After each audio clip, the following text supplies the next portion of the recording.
রেহান, রেহান বাবা তাড়াতাড়ি আসো, খেয়ে নাও। দেখো মাম্মা আজ তোমার জন্য কি বানিয়েছে ব্রেকফাস্টে। সুচি রান্নাঘর থেকে ডেকেই যাচ্ছে। রেহান নিজের ঘরের দরজা বন্ধ করে কি যে করছে বুঝতে পারছে না সুচি। গিয়ে যে একটু দেখবে সেই সময়টাও যেন হাতে নেই। আজ রাজ্যের কাজ পেতে বসেছে। চারিদিকে একবার চোখ বোলালো সুচি। কত কাজ সেরে ফেলবে ভেবেছিল, কিন্তু 7 দিন কেটে গেল, কিচ্ছু করা হলো না। এই যেমন রান্নাঘরের চিমনি পরিষ্কার, বারান্দার সিলিং ফ্যানটা পাল্টানো, বাগানটা একটু নিজের হাতে যত্ন, রূপককে বলে বলেও করে উঠতে পারে না। এসব দিকে কোনো নজরই যেন ওর নেই। না থাক, রেহানকে দেখে রাখছে, আর কি চাই। দিদি দেখো তো পায়েসটা হয়ে গেছে না। উর্মিলার কথায় হঠাৎ নাকে আসলো আতপ চাল, ঘি, দুধ, চিনি, এলাচ সব মিলিয়ে একটা অপূর্ব গন্ধ, যেটা ঘুরে বেড়াচ্ছে ঘরময়। ওভেনের সামনে গিয়ে দেখলো সুচি প্রায় ক্ষীরের মতো হয়ে গেছে পায়েসটা। বন্ধ করে দে বলেই আবার টেবিলে ফিরে এসেছে। ওখানে নারকেল আর গুড় পাক দিয়ে রেখেছে। এখন হাতে একটু ঘি মাখিয়ে গোল গোল করে পাকাচ্ছে সুচি। কৌটো ভর্তি করে রেখে দেবে। ছেলেটার শরীরটা দেখে একরকম ভয়ই পেয়ে গেছে ও। কি সাংঘাতিক ফুলে গেছে। জিজ্ঞেস করতেই রূপক বলল, তোমার ছেলের এখন মিষ্টি খাওয়ার নেশা হয়েছে, ওনাকে রুটির সাথে মিষ্টি দিতে হবে। সোনা থেকেই ঠিক করে নিয়েছে এবার নারকেলের নাড়ু বানিয়ে রাখবে, একদম নকুলদানা সাইজের, যাতে মিষ্টি খাওয়াও হলো অথচ পরিমাণ বেশি হলো না। 1 কৌটো হয়েও গেছে, পরিমাণ দেখে মনে হচ্ছে আরো 1 কৌটো হবে, যেটুকু করে রাখা যায়। উর্মিলা, রাতে রুটির সাথে রেহান যেন একটাই নাড়ু পায়, আর এই কৌটোটা একদম ওপরের তাকে তুলে রাখবি। উর্মিলা মাথা নাড়িয়ে হ্যাঁ বলল। উর্মিলা আর ওর বর শুভম, ওরা দুজনেই এই বাড়িতে থাকে, নিচের গেস্ট রুমে। বাকি খাওয়া দাওয়া সবটাই একসাথে। রূপমের গাড়ি চালানো, রেহানের স্কুল, টিউশন, এনসিসির প্রশিক্ষণ সব দেখে রাখে শুভম, আর ঘরের কাজ উর্মিলা। খারাপ ভালো বিচার করলে সুচির চলবে না। যা পেয়েছে সেটাকে আগলে রাখাই বুদ্ধিমানের কাজ। কই রেহান, তোমার কি এখনো সময় হয়নি? বৌদি কখন থেকে খাবার আগলে বসে আছে। প্রায় হুঙ্কার করলো উর্মিলা। বাইরে থেকে যে কেউ দেখলে ভাববে মায়ের থেকে মাসির দরদ বেশি, কিন্তু এটা সত্যি। কখনো কখনো মাসির দরদ থাকলে মায়েরা বোধহয় বেঁচে যায়। সুচি দেখলো হালুয়া আর লুচি দুটোই ঠান্ডা হতে বসেছে। আর ছেলের পছন্দের লুচি আর হালুয়া বানিয়েছে ও। ঠান্ডা হওয়া সেই লুচির অবস্থা দেখে একটু ভয় পেয়েই ছেলেকে ডাকলো সুচি। তেলে চপচপ করছে।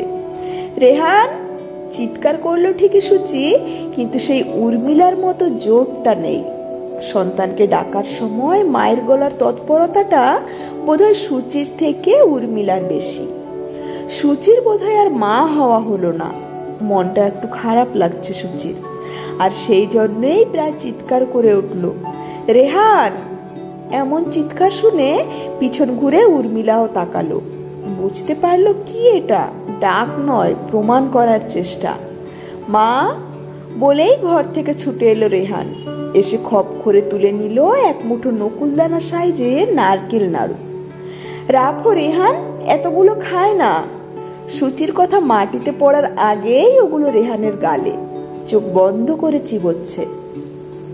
উর্মিলা গ্যাসে বসানো পটল চিংড়ির মশলাটা বেশ করে কষাচ্ছে, এতেও ভারী সুন্দর গন্ধ ছড়াচ্ছে। আজ সুচির ইচ্ছে ছিল সব রান্না নিজের হাতে করবে, রেয়ানকে খাওয়াবে, রূপককে খাওয়াবে, কিন্তু কোথায় কি। রান্না বসিয়েই তালগোল পেকে যাচ্ছে। বুঝতে পারছে অনভ্যাসের ফল সব। নারকেল নাড়ুর কৌটোটা আবার খুলতে গেছে রেয়ান। হই হই করে ছুটে এলো উর্মিলা, হাত থেকে কেড়ে নিল কৌটোটা, তুলে দিল ওপরের তাকে, যেখানে সুচি বলেছিল। সুচির কথা মতোই সবটা হলো, তাও যে সুচি কেন খুশি হতে পারছে না। ওর সংসার কি তাহলে দখল হয়ে গেল? ওই হাতে কি, শিগগির রাখো, খেতে বসো। লুচি ঠান্ডা হয়ে চামড়া হয়ে গেল। খুব কড়া ভাষায় কথাগুলো বলছে উর্মিলা। রাগ তো ধরছে সুচির, ওর সংসার, ওর ছেলে, কিন্তু উর্মিলার হাতে ছড়ি। রেয়ান বা হাতটা আলগোছে রুখিয়ে রেখে টেবিলে বসলো। কিছুতেই দেখাবে না কি আছে সেখানে। একবার চোখ নাচিয়ে ইশারা করে জিজ্ঞেস করলো সুচি। ব্যাস ওইটুকুই। এর বেশি অধিকার বা জোর করে দেখা একদম পছন্দ না ওর। প্রত্যেকের একটা নিজস্ব জগৎ থাকা উচিত। হাতের পেছনে কি? তাড়াতাড়ি ওটা টেবিলে রেখে ঠিক করে বসে খাও। উর্মিলা বলার সাথে সাথে আর সহ্য করতে পারল না সুচি। ছাড় রে, বকিস না অত। মন থেকে ইচ্ছে করলেও এর থেকে বেশি খারাপ ব্যবহার করতে পারল না সুচি। বোঝাতে পারল না মায়ের অধিকারটুকু। কি করে বোঝাবে? রাত পোহালে কোথায় থাকবে সুচি? রেহান দেখলো উর্মিলা পাশের ঘরে গেছে। তাড়াতাড়ি অর্ধেক খেয়েই উঠে পড়লো। বা হাতটা লুকিয়ে ডান হাতটা ধুয়ে আসলো। সুচি দেখছে সবটাই, কিন্তু ছেলেকে বকার ইচ্ছে হলো না। ইচ্ছে হলো না বলতে, না খেয়ে কেন উঠছো?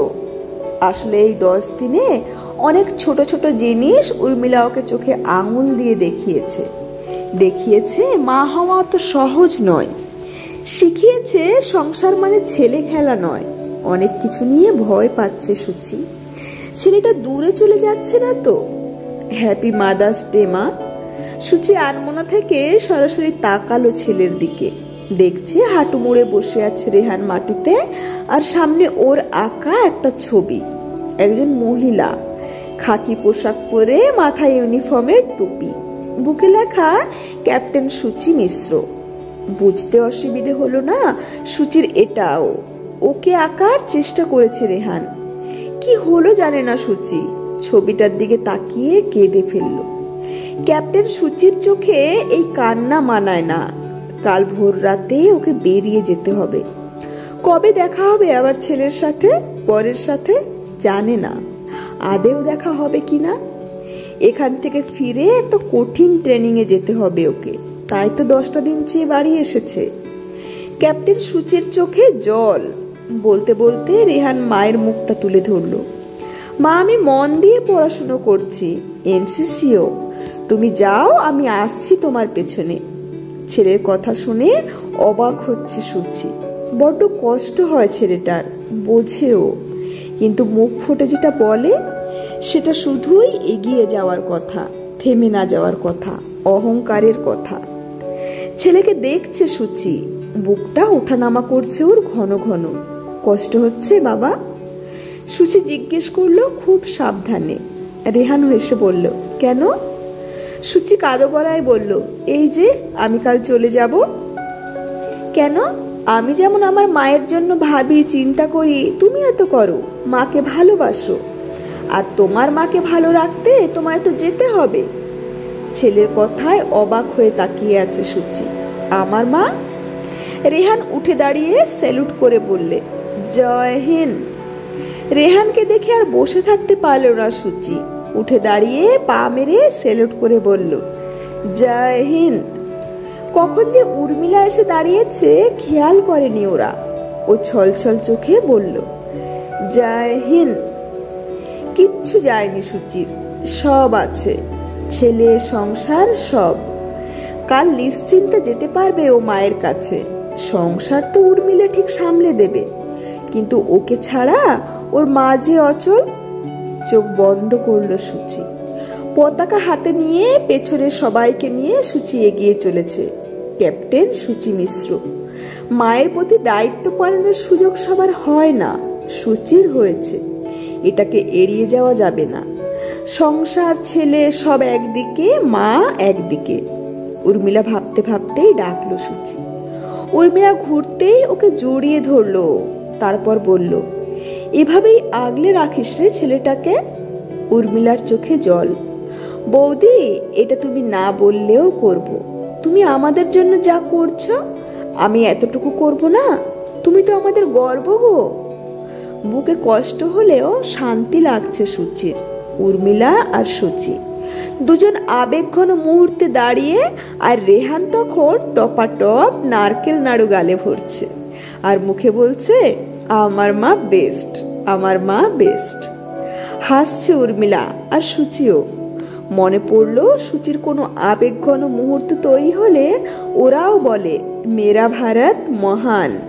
যেই মনে পড়লো ছটফট করছে সূচি। সংসার, রেহান, রূপক সব আবছা হয়ে যাচ্ছে। সামনে শুধু 3টি রং। কলমে অনিন্দিতা।